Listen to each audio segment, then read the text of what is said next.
Olá, eu sou a Isa Mendes e seja bem-vindo ao canal da Surf Digital. Hoje eu tô aqui com um convidado super especial, pelo menos pra mim, que é o Marcelo, que é meu sócio e meu marido. E aí, Marcelo, seja bem-vindo ao canal da sua empresa. Muito obrigado. Então, eu tô aqui porque a gente vai falar hoje um pouco sobre análise heurística, e é um assunto que eu gosto muito. Bom, talvez vocês devam ter estranhado a análise heurística, né? Não é uma palavra que a gente já falou aqui no canal ou comentou em outros vídeos, enfim. Mas por que eu quis trazer esse tema dessa palavra escabrosa, né? Análise heurística? Bom, porque quando as empresas começam a entrar aí no marketing digital, né, começam a trabalhar as suas estratégias digitais, normalmente o primeiro grande investimento que elas fazem é em um site. E aí a gente vê sites muito bem construídos, sites de fato gerando resultados, mas a gente vê que a maioria dos sites poderiam estar performando melhor, entregando uma usabilidade melhor aí para os clientes. E aí eu convidei o Marcelo para a gente falar mais desse assunto, porque é um método que a gente usa aqui na Surf para avaliar os sites, as interfaces dos clientes que nos contratam. Então vamos lá, Marcelo, comece explicando para o pessoal o que é uma heurística. Bom, heurística é um método, um processo barato, rápido, simples de se aplicar para encontrar problemas e resolver esses problemas também. Massa, legal. E me diz uma coisa, você já comentou que a heurística é um processo, então, rápido e barato. Eu estou entendendo que essas são as principais vantagens de se utilizar essa metodologia. Perfeito. Mas eu posso usar essa metodologia só para interfaces ou ela pode ser usada em outros contextos? Heurística acabou ficando muito conhecido dentro do contexto de UX, de design de interface, mas como conceito também é utilizado na medicina para fazer diagnóstico de doenças, enfim. É mais amplo do que só para interface, né? Legal. Ó, pessoal, mas para fins didáticos a gente vai se ater às aplicações desse método, né, da heurística para interfaces, porque é o tema do nosso canal, senão a gente foge muito da temática que a gente trata aqui, combinado? Legal. Marcelo, e quando que uma análise heurística pode ser feita? Existe uma etapa certa ou pode ser feita em qualquer momento? Tem algum requisito? Lembrando que a gente está falando aplicado à interface. A interface, legal. Existe um melhor momento para se aplicar a análise heurística. Não existe a hora certa.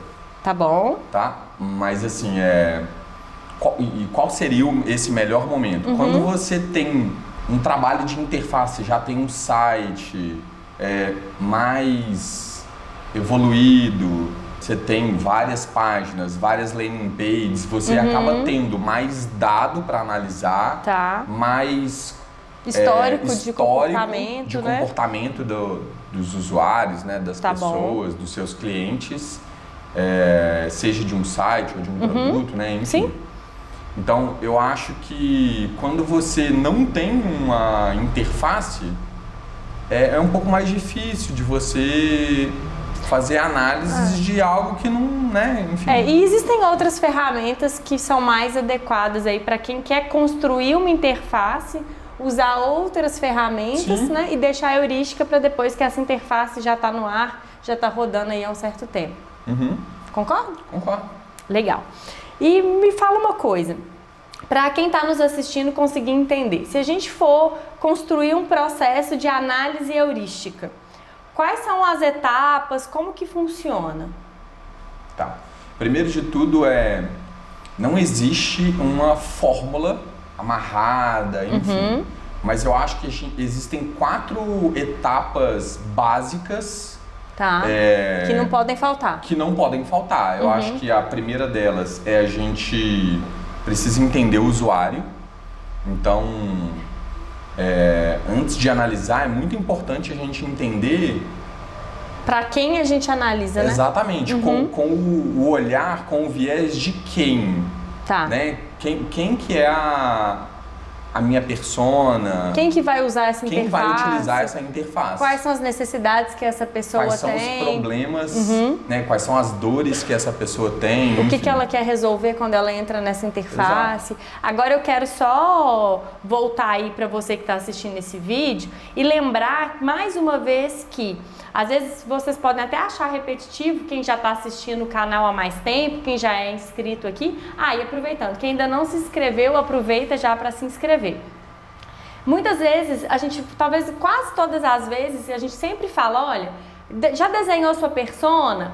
O que seu usuário quer? Porque tudo no marketing, seja ele digital ou não, tem a ver com o cliente e não com a gente.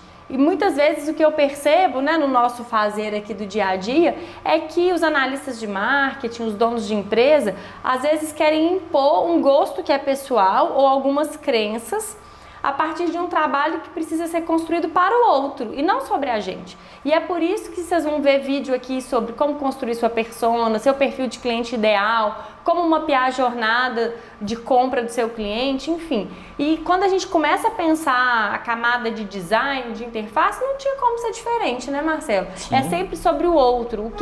Qual que é o nível de conhecimento que ele tem ou de facilidade de usar aquela interface, enfim. Então lembra, é sempre sobre quem vai usar e não sobre a gente que está construindo. Exato. Eu costumo até dizer que uma interface ela pode ser ótima do ponto de vista estético, maravilhosa, mas se ela não resolve um problema específico, não resolve os problemas do usuário, ela não é uma boa interface. Legal, então só para reforçar, sempre lembrar então da forma e da função, né? Um não pode nunca ser privilegiado em detrimento do outro. Sim. Legal, então depois que a pessoa entendeu o usuário, qual que seria a segunda etapa? Definir quais são as heurísticas que vão ser utilizadas na nossa análise. Ajuda o pessoal que está assistindo a entender o que é definir uma heurística.